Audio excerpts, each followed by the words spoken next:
Everyone, welcome to the fire shop. So guys, video में हम बात करेंगे रिप राउटिंग के बारे में।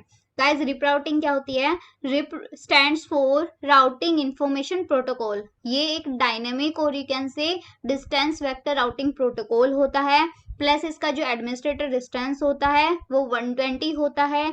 ये जो रिप राउटिंग होती है ये पोर्ट नंबर 520 यूज करता है। प्लस इसके 3 वर्जन होते हैं, RIP version 1, RIP version 2 and RIP version 3। जो हमारे रिप वर्जन 1 होता है ये अपडेट्स को ब्रॉडकास्ट करता है, रिप वर्जन 2 अपडेट्स को मल्टीकास्ट करता है, और रिप एनजी जो हमारा है ये अपडेट्स को मल्टीकास्ट करता है, ये भी मल्टीकास्ट करता है। और जो रिप वर्जन 1 है इसके लिए ब्रॉडकास्ट एड्रेस 255.255.255.255 होता है। रिप वर्जन 2 के लिए मल्टीकास्ट एड्रेस 224.0.0.9 होता है। रिप एनजी के लिए FF02:9। बेसिकली ये मल्टीकास्ट एड्रेस होता है रिप एनजी के लिए, जो कि मल्टीकास्ट है करता है। और ये बेसिकली रिप एनजी का और डिफरेंस ये होता है, रिप एनजी IPv6 पे वर्क करता है और रिप वर्जन 1 एंड 2 किस पे, IPv4 पे वर्क करते हैं। अब हम बात करते हैं रिप टाइमर्स के बारे में। यहाँ पे 4 टाइमर्स होते हैं, 1 बाय 1 हम देखते हैं। अब सबसे पहले हमारा आता है update timer. Update timer guys यहाँ पे क्या होता है, ये राउटिंग इंफॉर्मेशन को एक्सचेंज करने के लिए डिफॉल्ट टाइमिंग 30 सेकेंड लेता है। मीनिंग कि पीरियोडिकली ये क्या करता है, राउटिंग इंफॉर्मेशन को एक्सचेंज करता है।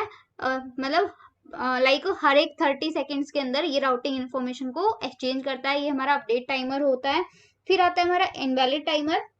ये जो होता है, अगर 120 सेकेंड तक कोई अपडेट नहीं आती है तो डेस्टिनेशन राउटर उसको इनवैलिड कंसीडर कर लेता है, और इस सिनेरियो में destination router hope count 16 mark कर देता है। मतलब यहाँ पे जो होप काउंट होती है इस केस में वो 16 मार्क कर दी जाती है, मीनिंग अनरीचेबल। ये हमारा इनवैलिड हो गया। अब हमारा होता है होल्ड डाउन टाइमर।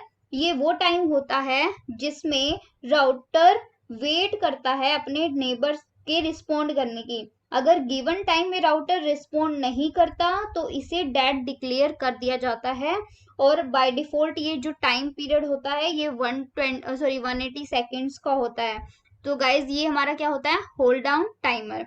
अब हमारा आता है flush time. Flush time guys क्या होता है हमारे यहाँ पे, ये ऐसा टाइम होता है जिसमें रिस्पॉन्ड नहीं आता तो एंट्री को फ्लश कर दिया जाता है। मतलब रिस्पॉन्ड अगर इस गिवन टाइम में नहीं आया तो एंट्री को फ्लश कर दिया जाएगा।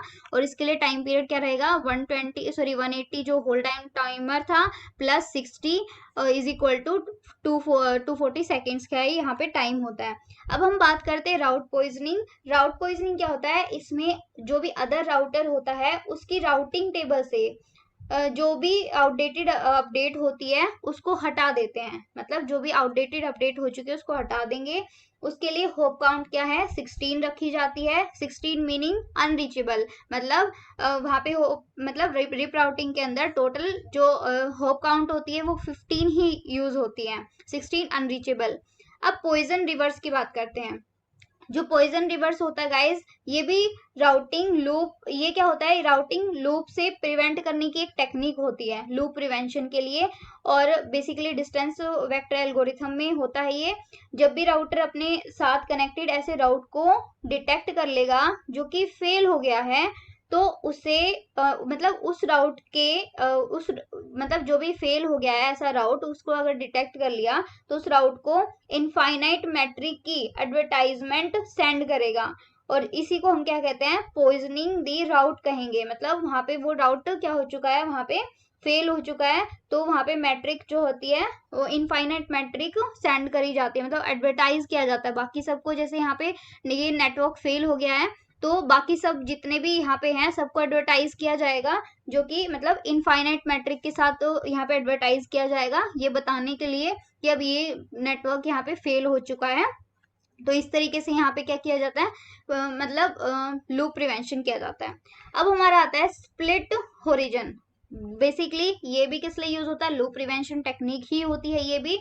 और ये भी किसके अंदर, हमारे डिस्टेंस वेक्टर राउटिंग प्रोटोकॉल के अंदर ही आता है।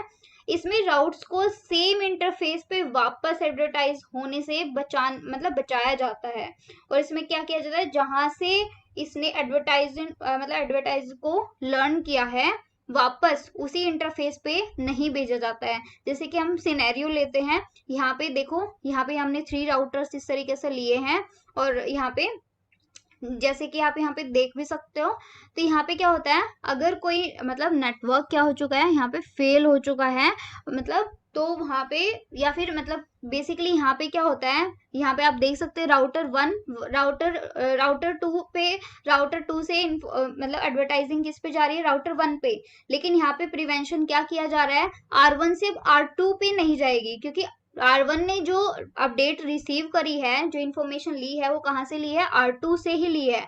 अब R2 से ले चुका है, अब सेम इंटरफेस पे ये क्या करेगा, वापस एडवर्टाइज नहीं भेज सकता है। ये हमारा काम क्या करता है, स्प्लिट होरिजन। क्योंकि बेसिकली लूप क्या होता है, एक ही डेटा पैकेट बार बार सेम राउटर्स पे क्या करते रहते हैं, वापस वापस राउट होते रहते हैं।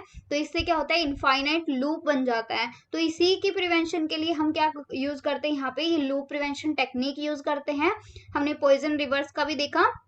स्प्लिट होरिजन में बेसिकली क्या होगा, जिस इंटरफेस से हमने एडवर्टाइज को रिसीव किया है, लर्न किया है, वापस उसी इंटरफेस पे वो अपडेट नहीं जाएगी। जैसे कि यहाँ पे देख सकते हैं, अगर R1 ने R2 से अपडेट को रिसीव किया है या लर्न किया है, तो वो वापस R2 पर वो अपडेट नहीं भेजेगा। तो ये होता है गाइज हमारी रिप वर्जन 1 हमने राउटिंग पढ़ी।